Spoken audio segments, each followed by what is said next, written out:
Whether your beer is in a bottle, can, or glass, kick back and relax. It's Better on Draft.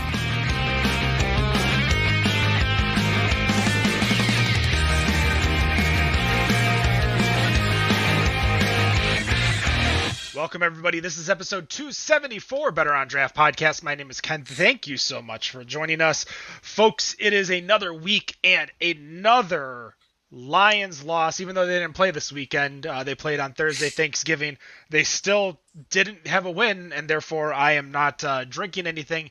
But if you are listening to this before this Sunday, so the 5th of December, when the Detroit Lions play the Minnesota Vikings, we're giving away 2 beers, and these are really, really good, really sought-out beers. A Doppio Medianoche from WeldWorks, and then a Drafting Table Malo. This beer, the first batch of this beer, was traded for a Nintendo Switch, folks. That's how sought out this beer is. So we are just giving it away. All you got to do is head to our Facebook page and make a choice. Figure out who we are going to beat. All of the entries lock at 1 o'clock on the 5th, so make sure you go check that out. That's 1 o'clock Eastern. No, nothing. It doesn't cost you anything. You don't got to follow. You don't got to tag your friends. You don't got to share to 8 people. All you have to do is just choose using the Facebook reaction system to see when the Detroit Lions are going to actually win a game. There is an option that says they don't win too, which you can choose. For me, I am drinking a white tea from Clarke. This is their the white tea one, as it says, and I also have, to follow that up, chocolate milk stout from Untitled Art. Dan, what are you drinking over there? I actually have some mead from Superstition, a little blackberry hacks. Now, I have a question about this contest we're running. What if they get more than one win? Are we putting everyone who chooses the winning first win? First win? Yeah. If you read the rules, it says I could have done that. Win their first game. Gotcha. Yeah, I could have done that. Pick Seattle. No one's picking that game, it seems. That's going to be the one they probably win. Anyways. Well, I mean, that implies that they're going to lose to Minnesota, Denver, Arizona, and Atlanta before. But yeah, absolutely. Rob, how you doing? What are you drinking? All right. Right now, I am drinking, also from Superstition, some peanut butter jelly crime. And on top of that, I have some Details and Dialects, a peach cobbler strong ale from Bottle Logic. Well, Rob's going hard tonight. Wendy, what are you drinking? So I was unable to get to my cellar to get some mead, but I did find some Kuhnen's White Devil in my refrigerator. And I also have a WeldWorks, their Cheeky Park, which was part of their mixed pack from the WeldWorks Invitational. Awesome. Well, we do have a guest in studio. If you didn't notice, we have a couple of meads being drank today, which means we're probably going to have a meadery. Why don't you introduce yourself, tell us who you are and where you work and what you do there. Hi, guys. I'm Chris from Fires Meadery, one of the owner-operators, along with Andrew, whose name and computer I'm on right now. We opened 2018, or started doing production initially in 2018, opened the tap room in 2019, and now we're running full bore. But I lead up our production. Andrew leads up sales, distribution, and just general day-to-day operations. And then we have a tap room crew, as well as a new operations manager who just more or less he's a go-to for everything. Awesome. Well, we appreciate you taking the time out of your day to join us to chat about mead. For those who maybe don't know what mead is, maybe they listen for the beer content on the podcast. What exactly is mead? At its core, and actually defined in law, is that it has to be fermented from 51% honey, or 51% of the fermentation has to be honey, is how the law would define mead fermentations. If you go down to it and you talk to homebrew level, it could differ a whole lot more, but at its heart, it's honey as the base fermentable instead of grain for beer or grape for wine or mix for distillates. Now, you said you opened in 2018. What did you do before? Were you making mead your entire career? Is this your first foray into mead itself? First professional foray into mead itself. Around the time we actually started the charter for Four Fires, which would have been back in 2016, 2017, I was hired in to Maumee Bay Brewing Co., and I was a brewer there for a while. Did R&D for them, kind of rebirthed the barrel program, introduced some sours for them, and then started the cider program. Awesome. Now, when you're going through and you're making your mead, is everything like how do you define flavors? So, for example, like there's for beers, there's ales, there's lagers, and then you break it down even further. There is alt beers, everyone's favorite, obviously, brown ales, ambers, stouts, porters, IPAs. What are the different categories of meads? I mean, there's definitely set categories now that have some historic value to them, but the industry is growing. So, I mean, anything that's said now could change. I mean, BJCPs just generally adapt as the years go on, anyways. But the main categories right now, and the ones you're going to see more on shelves than anything else, first and foremost, is going to be a melomel, and that's generally in the realm of berries, but heavy fruit with honey. So a lot of the superstition stuff that you'll see, if it's not in the like an open category, like experimental, it could easily be classified into a melomel category. The biggest thing now to keep in mind is mead in its renaissance right now is kind of just where craft beer was in like the early to mid 90s. I mean, there's a lot of growth and a lot of knowledge to come still in our industry for it. For license purposes, are you guys only allowed to make mead? Can you make any other form of fermented beverage within your site itself? And do you sell it?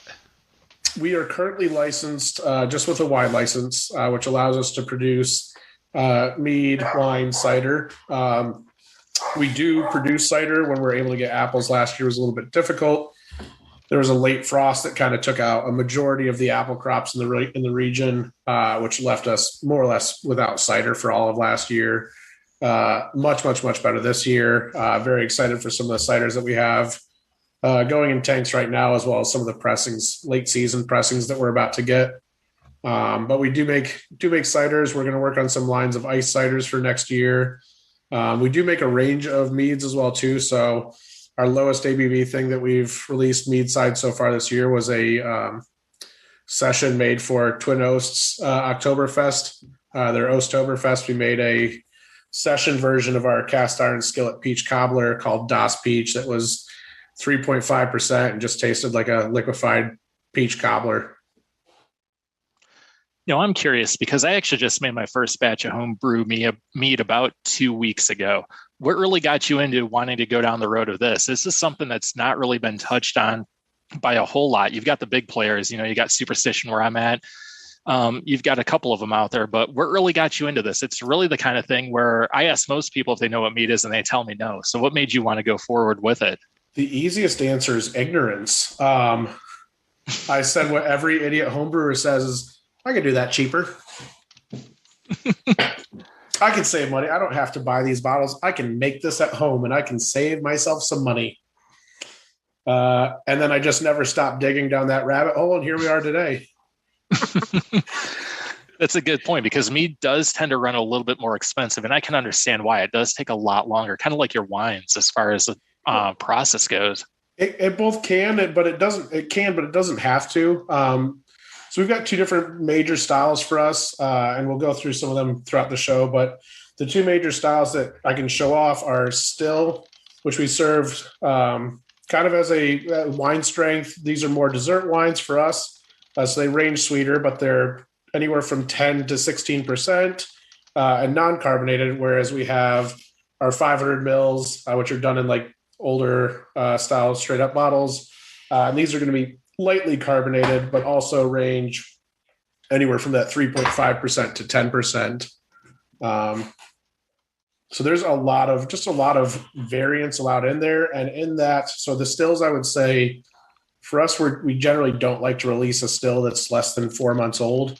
but just because of government regulations or government shutdowns or waiting on approvals, a lot of these stills have at least a year to a year and a half on them before the public and our members see them. Those carbonateds are an entirely different story. I'm pretty proud of the fact, actually, that for our hydromel program, which is the stuff that's 6 to 7% and generally almost always available, we have about 12 on tap at any given time in the tap room.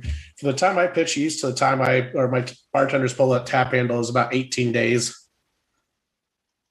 And that's pretty awesome. I was actually going to ask you next about the sparkling mead or the carbonated mead. Are you seeing a big market for that? It seems to be there's more and more of those coming out lately. Year one, 100% of our sales were stills, which, it's all that you're going to see from some of the bigger producers in the country, because that's what they like to make. And it's, at times it's easier. It's definitely takes up a lot less space. Space has become a premium for us in the expansion of this, but year one, 100% of our sales were stills. Year two, I would say about 80 or 90% of them were. Last year, I think about 20 to 30% of our sales were stills. So you do see it going up? Massively so. I mean, we went from year one, 31 barrels, year two to 117 barrels. Last year, we did 324. This year, we dropped back a little bit, and we did a little bit more focus on some still product and banking some barrel product. So we did about 250. But next year, we anticipate a jump back up to about 600 or 700 barrels for the year. That's awesome. Now, I'm taking a look through some of your meads that you currently have available. I noticed one with ghost peppers. So tell us a little bit about what is the mead with the most unique ingredients you've ever made. I'm kind of curious about that. That one's tough. I mean, you could give a couple different answers on that. Like, we released a member bottle this year that was designed around making just an inherently expensive and opulent mead. It was called Splendor and Opulence. It was made with a blend of some select monovarietal honeys, heritage red raspberries, and then aged on Spanish saffron, French black truffles, Ecuadorian cacao nibs, and packaged with 24 karat gold flake. Wow. We've got one that I'm actually sipping on tonight, Thick, which was modeled after like an 80s candy bar. So this was a Bochet, and a Bochet is just a mead made with caramelized honey. So just cooking that honey, really getting that nice Maillard reaction to it. We aged in a Jackie O's iron furnace barrel for 30 months and then went through every candy bar we could find and just found the ingredients for that. And any candy bar ingredient you could think of went into this. So the labeling for this says cacao nibs, peanut butter, macadamia nuts, hazelnuts, black walnuts, pistachios, espresso, salt, maple, vanilla, raisins, marshmallows, and it's all aged in those Jackie O's iron furnace barrels. That sounds like a dessert waiting to be drank right now. Absolutely. Welcome to the show, Nick. Thanks for joining us tonight. The part-timer is back. Glad to see you, buddy. Yeah, part-timer is back. The basement is done. Brody's birthday's unfortunately passed, and I'm not violently ill like last week. Well, welcome what are you drinking tonight? So I haven't opened it yet, but I think this is my last can of Two Roots, New West IPA. And then I'm not sure if Wendy's got her advent calendar already, but do you got it? Did you? Ew. Mine's chilling in the fridge right now. You're chilling in the fridge right now. So this is the day 2 beer. I don't have the can with me. You're behind. I know. The day 3 will be take it. Just mix it. You got to put them in the same glass. If you miss a day, no. Last year I did the advent calendar, and pretty much every beer in that advent calendar was wonderful. This year's they started off with a Helles, and it was a pretty damn good Helles too. So awesome. Day 3 is a Helles as well. What was that? Day 3 is a Helles as well. Oh, even better. All right. Sounds good to me. Now, back to the questions about the mead. One final question I do have, because it seems that you have an advantage, because this is considered wine if I'm understanding correctly. So you can ship this at least nationwide pretty easily. Is that correct? Easily, yes. So through VinoShipper, we're allowed to ship to any state that VinoShipper allows. which makes it easy. The only downside to that, the upside/downside to that, is you pay a vino shipper fee, which, there's times where we've had people who ordered a single bottle and they paid almost as much for the bottle, if not more than, or for the shipping than they did for the bottle. Like recently, someone bought a bottle of Thick, and that's $30 retail.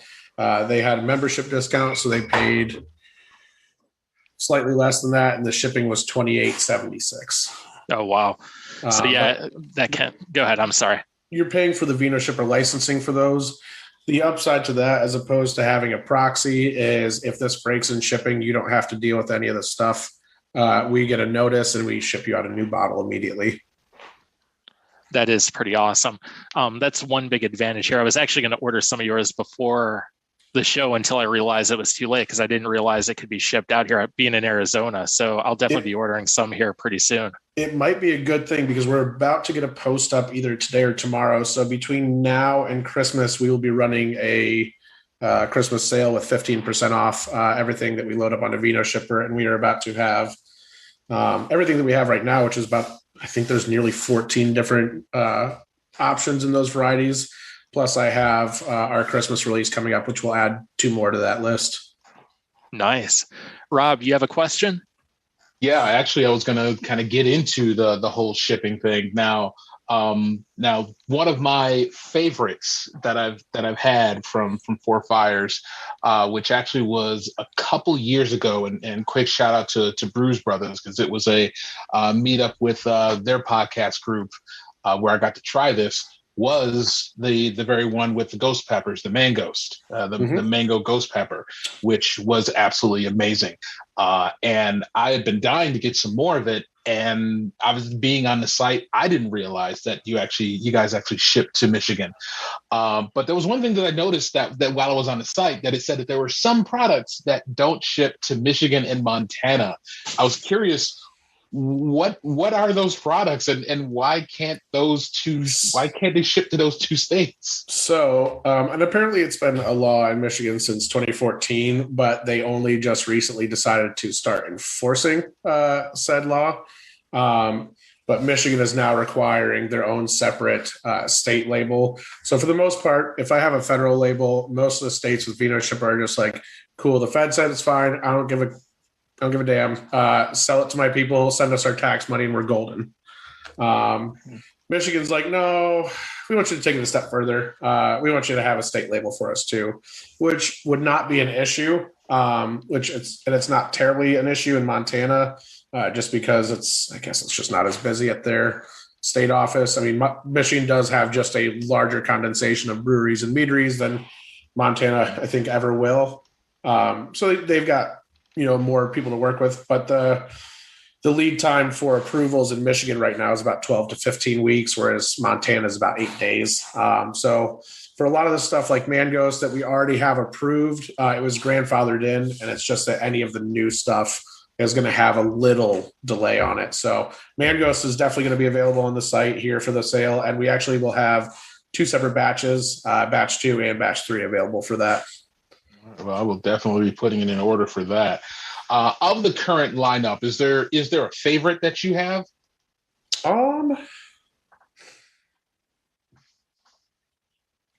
It's difficult because I like a lot of our stuff, but I don't drink generally as much sweet stuff. So a lot of the lineup that I enjoy, we actually put on the tap room. We've got some real dry specialties, and I really, really love our house dry cider, Elo Govna. Anytime I do have it on, that's pretty much always in my glass.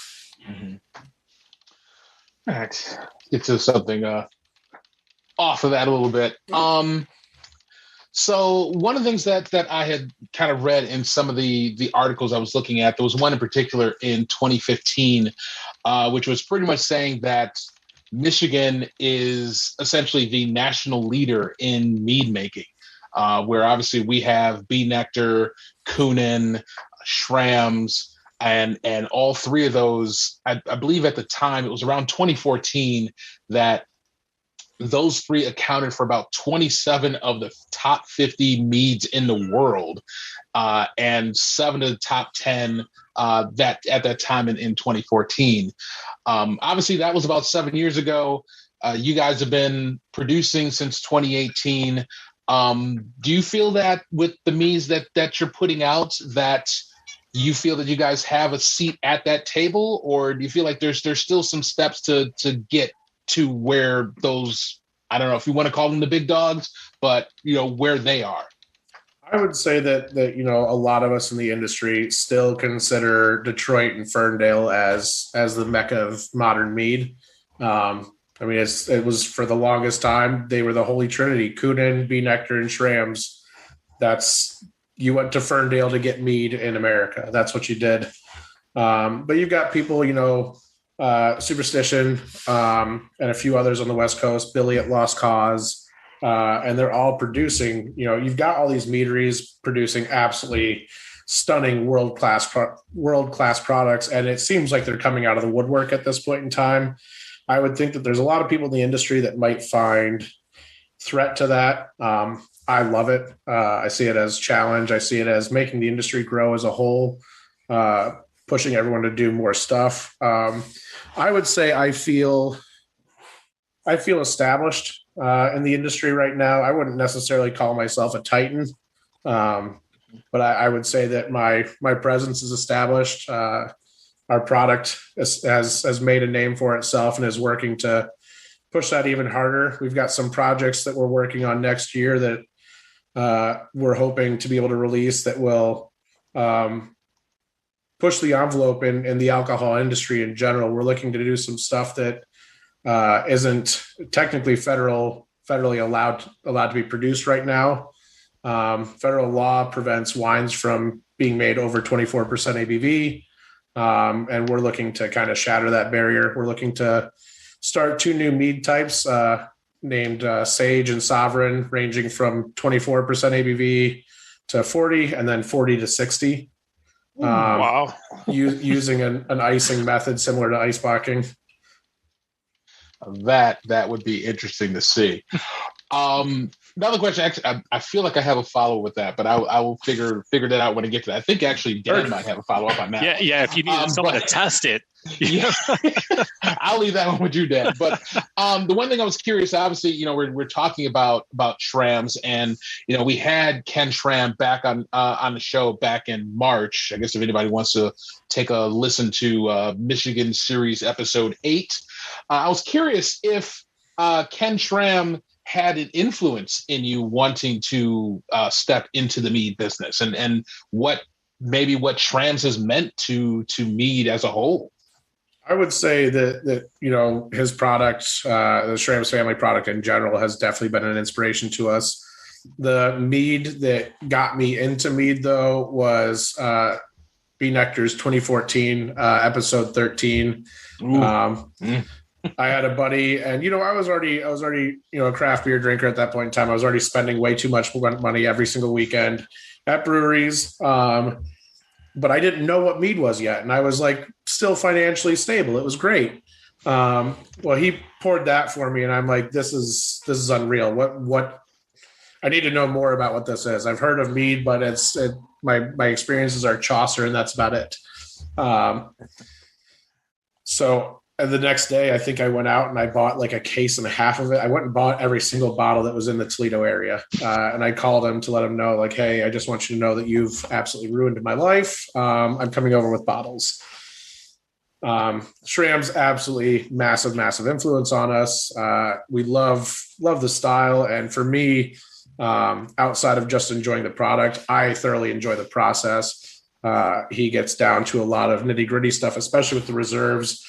Enforcing and showcasing not only the local terroir of that area, but land that they've actually worked themselves. I think it's really, really incredible, detailed, and innovative for the industry, where the industries are at right now. Most mead makers don't have that land space or the ability to pull off that level of detail work. All right.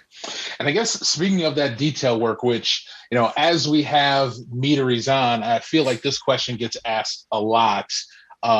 So, one of the big complaints that we tend to hear, especially with those who are in the craft beer market, is about the price point for mead is too high.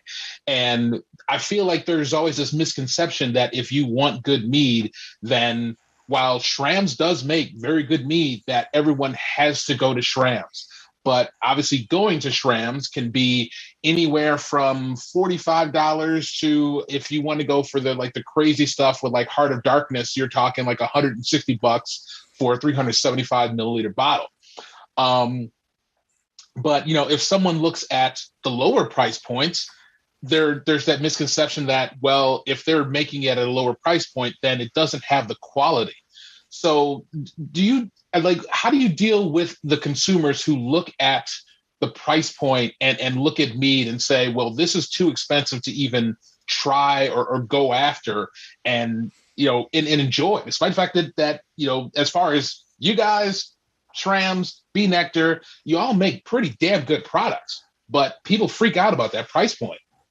I mean, you have to consider with mead, it is and pretty much always will be a luxury product. Aside from the fact, and it's an entirely separate point, but Billy Belts from Lost Cause made a fantastic point in a podcast a few weeks ago that of the fermentables, it's the only sustainable one. Everything else is a monoculture and is not sustainable in the long run. Honey will survive as long as we keep the bees around. Getting down to the price point, outside of it being a luxury product, a lot of us are working. I mean, when we first got into it, it wasn't just because we wanted to make good mead. We wanted to make good mead affordable. And a lot of the stuff that we do, even on some of the higher price stuff, we do our best to get the price point down. There are times where that's just not possible.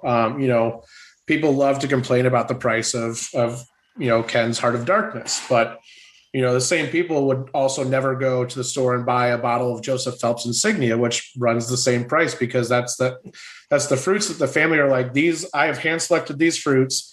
These are the ones that I have deemed as the best that you're going to get this year. Mm-hmm. This is how much we have. Everything start to finish was me. You're paying for all of that labor, and people just don't understand that. Yeah. I mean, honestly, I would say that the first time I saw Heart of Darkness on tap at Schramm's Tap Room, which unfortunately is now gone. But when that was on for about, I think it was like $25 an ounce, I was just like, what the absolute hell? But then when I tried it, I said, this for what they do and for what it's made with, it's worth it. It's absolutely worth it. I'm going to pass it off to Wendy. She's got a couple questions here. Mm-hmm.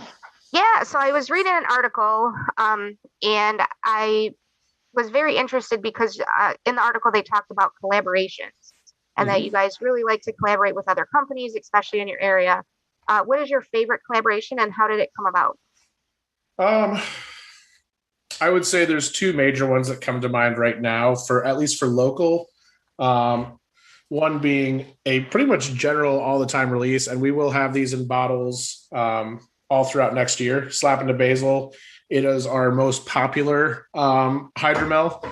Clocks in at 7%, blueberry and basil. And for the basil, we only use local basil, and we get it from 3 companies. During the summer months, we get from a local herb farmer who is actually the only herb exclusive farm in the entire country with herbaceous. And then we also buy from another local farm called Bittersweet Farms.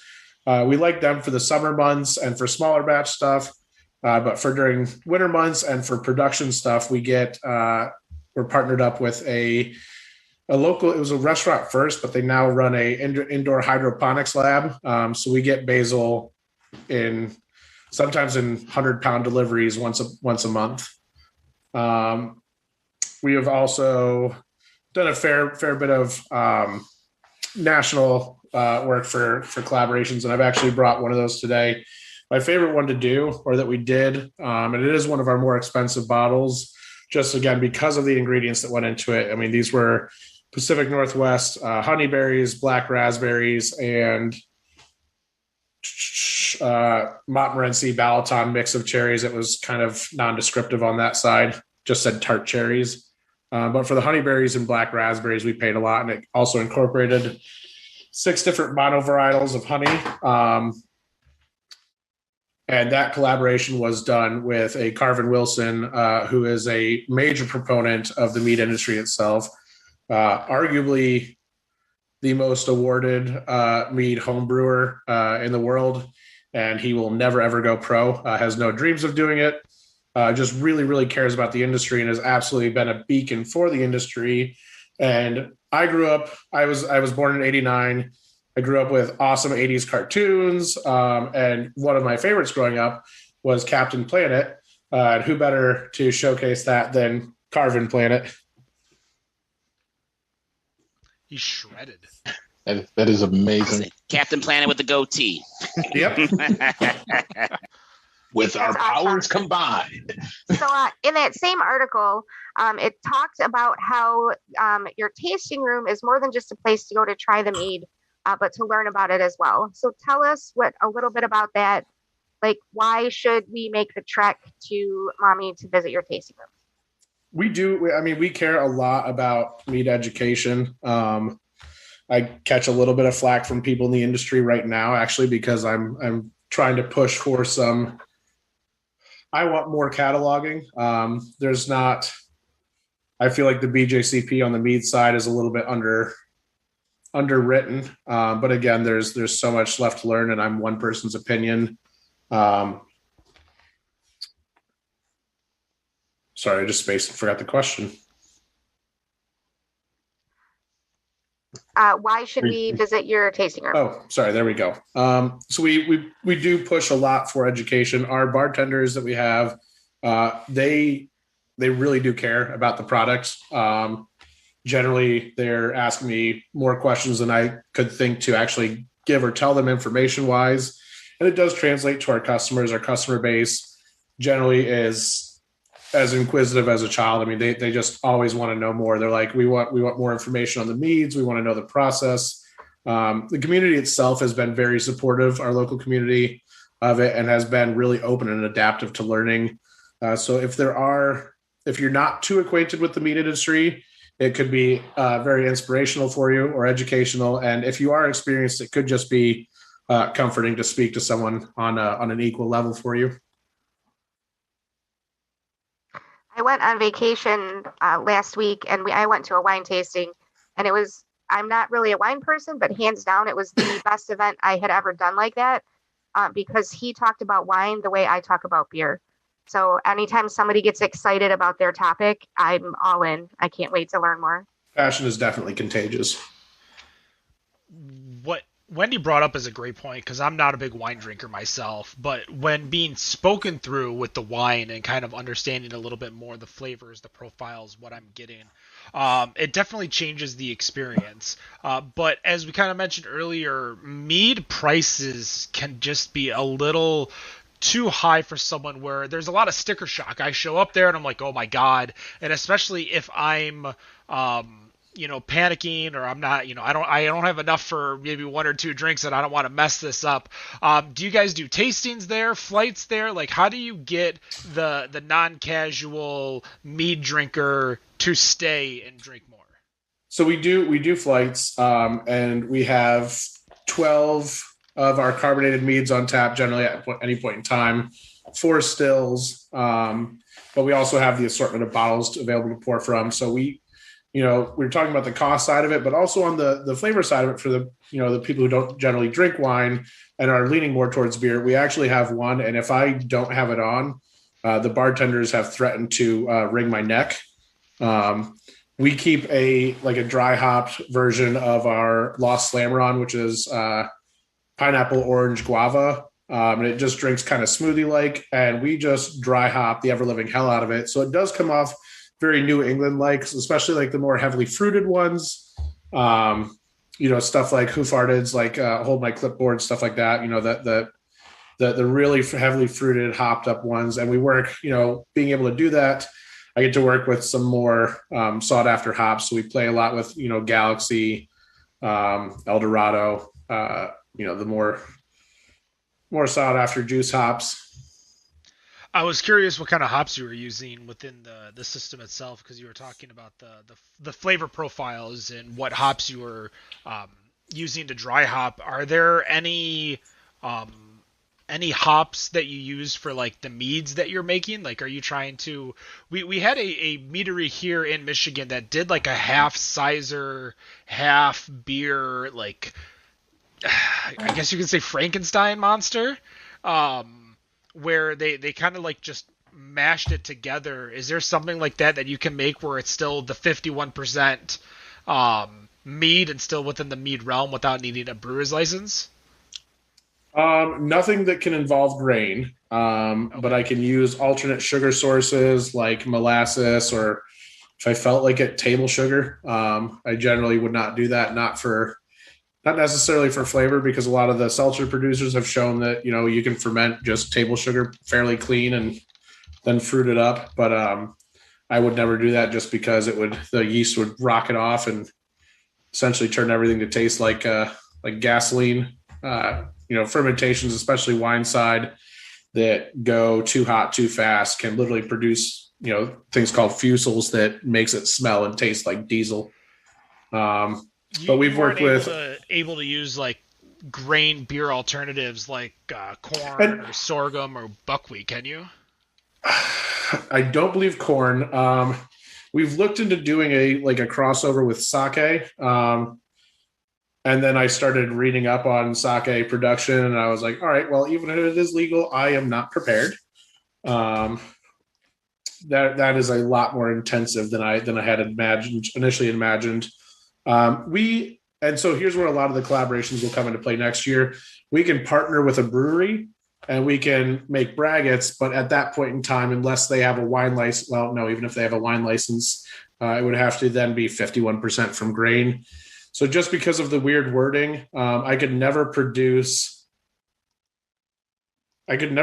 believe I can produce a product that's 51% honey and 49% grain. I think if there's grain in it, the predominant fermentable has to be grain, just because of awesome US word or law words. The brewery in question, Cellarman's RIP, they had a brewer's license and a winemaker's license, so I don't think they really had too much of an issue.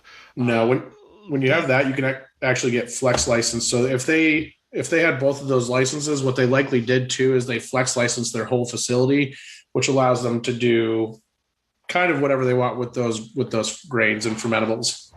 Yeah, this was for them to get around, because the Michigan Brewers Guild, for those of you who are listening and have ever been to a Brewers Guild festival before, for the Brewers Guild to allow for brew pubs, which normally cannot distribute beer, to bring brew pub beers. So, for example, Detroit Beer Co. over in Detroit, Michigan, right in Broadway area, is a brew pub. That means that you will only see Detroit Beer Co. beer at Detroit Beer Co. Nowhere else. But because of the license that was created for the Brewers Guild festivals, they can go to the Brewers Guild festivals. But in turn, that means you can't have mead or cider at the festivals. If you want to dig deeper into that law a little bit, definitely check out the Bee Nectar and Ashley's Cask Ale Festival episode that we had back in 2018. That law came down that week, and we were able to talk to Miranda and Carrie, who are two amazing people within the mead industry, about those rules and regulations. But this was Cellarman's way to try to get around it. But they still made plenty of beer. But when people when they saw Cellarman's mead, cider, and beer, you go to the festival, you expect mead and cider. And as we poured for them, we kept having to tell people there's no mead or no cider, and especially those who may be celiac heavy and are looking for something that's not beer at a beer festival. Sadly, they were shown that they couldn't get it anymore. What are some of your, let's talk beer a little bit, because you did work for Mommy Bay. Are you looking to potentially bring beer into the facility over at Four Fires, or is mead bringing enough business in for you? Definitely the end game is to have, I think for us, we'll eventually have all three licenses, brewing, distilling, and wine. But it's mostly just to kind of facilitate more expansiveness on the mead side. So we'd bring in the brewing side to be able to do braggots and to play around in the grain field. Now, Now, forgive me, my chemistry is terrible. I definitely did not do well in high school, but we had a brewer, Tenacity, on our show a few years ago, and they actually brought us distilled beer and distilled cider. Can you distill mead into some form of alcohol? Yes, and I know there's a few places that do it. I've tried. I mean, distilled cider is just brandy. I believe there is a name for distilled honey for the product, and if I had to guess, it's probably of Polish origin. But there's nothing that I could name right off the top. We would be looking more for distilling side for the apples to work with a product similar to French Armagnac or Calvados. Awesome. I'm actually looking at, I decided to Google it while I was talking, and there's a few places that look like make some type of vodka, like a honey vodka. Mm-hmm. But there's no like special name like we get with distilling a certain thing, and therefore, distilling X gives you Y, distilling mead gives you this. But yeah. I was just curious just because, obviously having cider and beer that was distilled, and some of those were amazing. I know Tenacity Craft does whiskey now in Detroit, so for those listening, definitely head up to Tenacity Craft in Detroit if you're looking for a new place to get a distilled drink. But yeah, I'm going to pass it off to Nick. Nick, you've been awfully quiet. I know you got a question for the man, so let's go. Yes, I do. Since I kind of joined a couple of minutes late, didn't catch how long you were making mead for, but it sounds like you've been doing it for a very, very long time. Is there a mead that you have not created yet, whether it's like a specific ingredient or maybe a certain style? I'm sure you probably did all the styles by now. But is there a certain like mead or mead ingredient that you haven't really tried to do yet that you would like to try sometime in the near future, and why that particular one? I think our main problem is we have 1,000 different things that we want to do. I would say if there's anything that I specifically want to do, it's working with maybe specific varietals of certain fruits. We've got a project that we're working on where I'm trying to get actually a plum style brought over to the States from England. They're called Victoria plums. They're kind of like more of like a pie plum, but they have some great sweetness as well as wonderful acidity. And I really do want to do a lot of work with those. So we'll do, we partner / work with a group called SIFT, the Center for Innovative Food Technology. I believe they're a federally run grant program. And if you're from the Midwest at all, you might have heard of a salad dressing called Garlic Expressions. They helped Garlic Expressions to be what they are today. So going from, probably out of 5-gallon buckets or something similar up to the full scale production that they are today. And also if you shop at Costco, Jack's Salsa, again, so they helped them as well too. So we do a bit of work with them, mostly on getting some more, especially in our region, we want to get a lot of local plants grown. So one of the things that we did this year is we harvested a lot of wild pawpaw. We collected the seeds for that, and we're going to start planting those and getting those saplings going next year. And we're hoping in the next few years to plant out a wild local grove with staghorn sumac, the pawpaw saplings, black raspberries, blackberries, and other native flora to the Northwest Ohio region. And I'm very excited to do projects like that. Again, that comes back to the Ken Schramm with his grove thing. Like I see him doing that and I'm like, that's cool as shit. I want to do that. That'd be very cool to see a meadery program or meadery company go through what Garlic Expressions and Jack's has gone through. Because my wife, she loves Garlic Expressions. It's one of her favorites. Who doesn't love Jack's Salsa? Yes. So I'm pretty sure I could drink both of them. Oh, drink the salt. Well, I don't know about drinking. So I like mine with tortilla chips, but that's just it's practically gazpacho at that point. Very much. so let's. I want to stay on the ingredient thing for a minute. Then, so you talked about these plums coming in from Europe. Is there an ingredient that you can't stand making mead with that you want to just try and get away with, but you can't because of some demand, or you just don't really care for it? Because we all have our own, we all have our things that we like and we don't like. Is there one that you just like, I don't really care to make it? I don't ingredient care for peanut butter items. Really? Just any other nut is generally okay. Like, we really love working with pistachio and macadamia, but for whatever reason, peanut butter just doesn't do it for me in alcohol. Like, I'd rather just have it slapped between two pieces of wheat bread and some jelly. That was actually me on this past Saturday after I had been ill for 4 days, and I woke up this past Saturday thinking, okay, I can actually eat something now. I'm gonna go make a peanut butter sandwich. So that's yeah. So let's like nothing, no peanut butter in anything, like liquor, beer. Because Robert is a big baker, and he loves his peanut butter stouts. I think it's just peanut butter and alcohol in general. Peanut butter and alcohol. Okay. So I've tried what is it?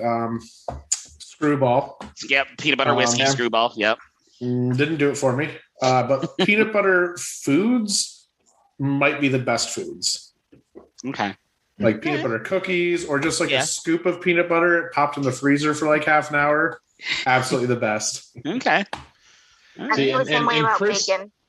I was going to say that Chris is definitely speaking to my heart, because there's too many people who make peanut butter sandwiches using white bread, and wheat bread is the way to go. I don't know. I don't know what's wrong with y'all. It's the perfect ratio of soft to sponge. They'll never get it. They'll never get it. They'll never get it. You know what, Robert? Quick story. Ever since I moved in with my wife, there has not been a single loaf of white bread in this house. It's always either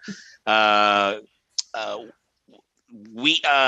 There's one with a little fruit with wheat, and then there's multi-grain wheat, and that's the only bread we have in this house. Wheat is the only way to make a peanut butter and jelly sandwich. That is all I have. She did make sourdough a couple days ago. She did make a loaf of sourdough. Sourdough works fine with a grilled cheese sandwich, and that's only if using shredded cheese because it melts faster. But other than that, wheat and wheat only. Maybe we should change our podcast to just Robert Cooks or something like that, or Robert Bakes. I don't know. No. All right. Rob, did you want to toss it? Who am I tossing? We're tossing it to me.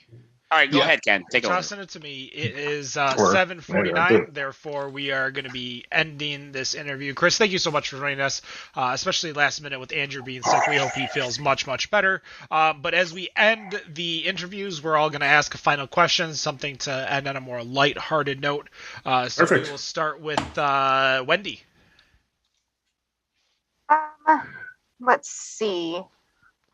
What is a collaboration that you would like to do that you haven't gotten to do yet?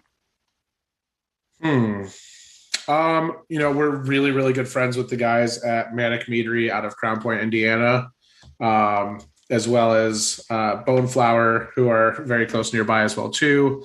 And we've been talking for a year or two about having those guys down to come and do a collab at our spot. And unfortunately, schedules just don't line up for that. Outside of that, we were supposed to a couple years ago go out and see Jeff at Superstition. I believe Athrea went out there, but the rest of us were back here. Josh at the time, Josh and Andrew were doing most of the production, and I was pretty hunkered down at Maumee Bay. So schedules just didn't interact, but I would say those three guys are my biggest ones. Or if I can make it out to the West Coast and hang out with Billy and see all the cool meads he makes there at Lost Cause, any one of those four would be a dream. Fantastic. Thank you, Wendy. Rob. I had seen that you guys had made a Black is Beautiful mead, so that is absolutely awesome. Definitely the Black community thanks you, and you would probably get picked in Dave Chappelle's racial draft. So I'll just leave it with that. I was curious. Who did you guys make your donations to? So that was actually one of the, when we were talking back about the local collabs, that was probably one of the ones that I wanted to bring up. We tried talking to a few people, and a lot of times we weren't getting responses. We talked with a few people, and they just didn't think that the alcohol donation side of it was a good fit for them. And we had a friend that, linked us up with this group called Hype LLC. It's a women and minority women owned local charity that works directly with local families, with caseworkers. And as opposed to, I know I have friends as caseworkers who generally have anywhere from 50 to 80 families that they work with. These caseworkers have about 8 to 12. So it gets really nice and interpersonal. We knew where the money was going. We know it was going directly to affect and help the local community. And through it, we've decided to now make this project so we should be able to release it about every 12 to 18 months, but we're going to continue to do this project and work with Hype. Really happy with them, their work, and what they do for our community. So we will definitely be continuing the work that Weather Souls laid out for everyone. That is awesome, because the one thing that has kind of annoyed me a little bit is that there's been places that have just made it as a one-off. And I really appreciate seeing that there's a continuance that happens. So that is awesome. We just want to keep making friends is all. Fair enough. Thank you, Robert. Nick. Yes. So with Christmas coming up, family gatherings even more happening. When you go to your family party and you're going to bring something good to drink for yourself, what are you bringing? I just got the bottle the other day. And generally, from what I understand, if you go to Chicago, you can get it no problem. But here in the Midwest, in Ohio, people treat it like it's gold, at least enough to go buy it and then flip it for double the cost. My favorite whiskey of all time is just plain Sazerac rye, $25 a bottle retail. Good stuff. I could drink that whiskey every single night before bed. So I got a bottle of that locally, and then I had a buddy that was passing through Chicago and said, "Hey, Chris will want one of these," and he dropped that off yesterday. So I am bringing one of those bottles of Sazerac to Christmas. All right, there you go. Thanks, Nick. Thank you. All right. My final question, and this is probably going to be like choosing a favorite child, but the state of Michigan, we have nearly 400 breweries. All of them you can find using the Michigan Brewery Map app. Cheap plug, I know. Let's go. What is your favorite brewery? Not meadery, brewery.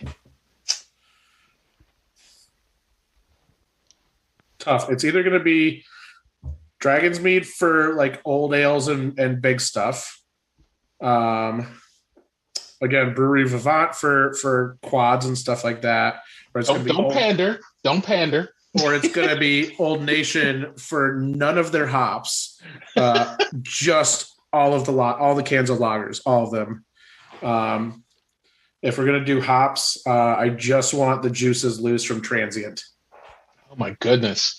Which Old Nation has a new lager coming out, which actually I believe hit shelves, called Fritz. I follow Shane very religiously. As a good friend of us here too at Better on Draft. Shane, I always loved the fact Shane was on one of the beta episodes of Better on Draft, and this was before Nick.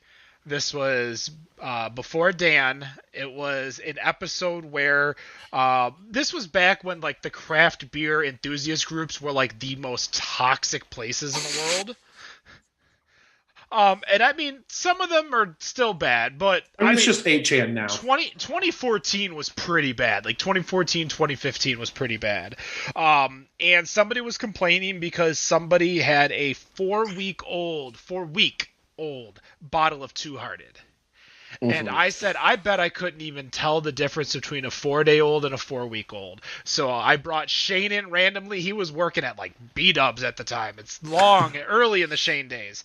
And he shows up at my friend's random apartment, and we tried it, and none of us could find the 4-week-old bottle of Two-Hearted. Without, like, we had to bring it up to like light to see the very different coloration, whatever the word is. Anyway. So not even taste. Like you had to like go like, where's Waldo hunting for this information? Yeah, and I mean at that point we already knew which one was different, so maybe we were even playing the trick on our own eyes, trying to find the difference. You know how like some people do like the little troll where they show you the exact same photo and say spot the difference and your eyes start seeing the difference? That might be the case. But Chris, that's going to do it. For Fires, you guys are located where? Where can they find you? Where can they find your bottles? We are located in Maumee, Ohio. You can find our bottles locally at shops like Garden Harvest or Harvest, formerly known as Garden Harvest. I like to call them the artist formerly known as Garden Harvest. At Holloway Beverage Center and Joseph's Beverage Center. You can also find our products online at Vino Shipper, and we will have that Christmas sale going until Christmas, starting, I believe, tomorrow. Awesome. That's when the show goes on, is Saturday the 4th. So we'll make sure to post it. Chris, thanks again for joining us. No matter what you think of your beer or mead, we think it's better on draft. Have a good night. Cheers.